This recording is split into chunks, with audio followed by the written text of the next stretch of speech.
Joining me today is Professor of Political Science at New England College, Dr. Wayne Lesperance, and we're here to talk about the Democratic National Convention.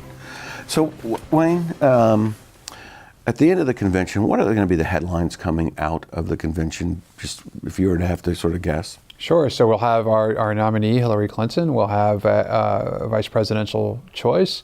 We can talk a little bit about who that might be.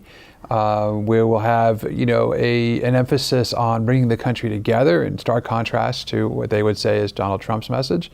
I think that the contrast between the Democratic National Convention and the Republican Convention are going to be pretty dramatic, because this is an opportunity to show off Democratic unity, Democrats coming together around their candidate, despite the concerns that Bernie supporters may have who are still holding out. I think it's going to be a sharp contrast to the Republicans, where there are going to be a lot of prominent faces just missing. None of the former Republican presidents, for example, named Bush, will be there, and others. So I think from the Democratic Convention point of view, we're going to see really more of a party than anything else, and I think that for them is what they're hoping to achieve. On the Democratic side, the unity piece, how are they bringing in the Sanders supporters? Right. Is the platform changing? Platform has changed. The platform is more progressive, and I don't know if it's the most progressive it's ever been, but it's certainly up there.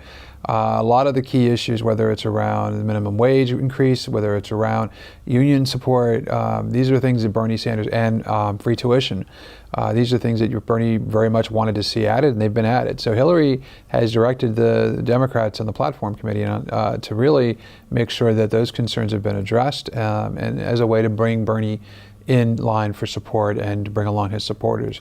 And at least some polling data is telling us that about 85% of those who were supporting Bernie are now supporting the Democratic presumed nominee, Hillary Clinton. So we'll see if that other 15% could come along. What we know about that 15% is they tend to be the younger voters, first-time voters, and I think the fear is that they just say, to heck with it, and they go home and they're not going to vote.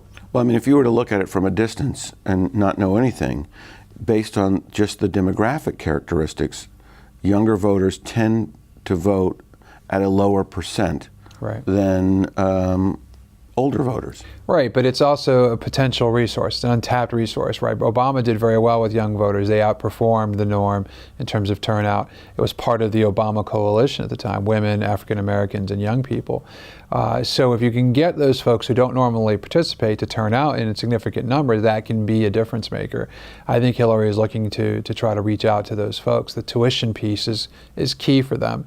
The challenge is that a lot of those folks really don't like politics. They don't like what they believe to be someone who is a professional politician who plays in that area in Hillary Clinton. And so how do you convince them to just sort of say, to heck with it, I want to go ahead and back her, despite that sort of predilection to be against politics?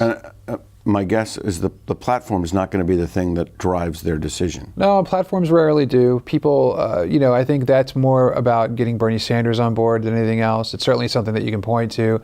But I think as the general election unfolds and we begin to see the real contrast between Hillary and Donald Trump, that's the way you go after those reluctant voters. And you say, look, this is your choice. And if you don't participate, you're making it more likely that Donald Trump is the president. Will those voters be critical to her success?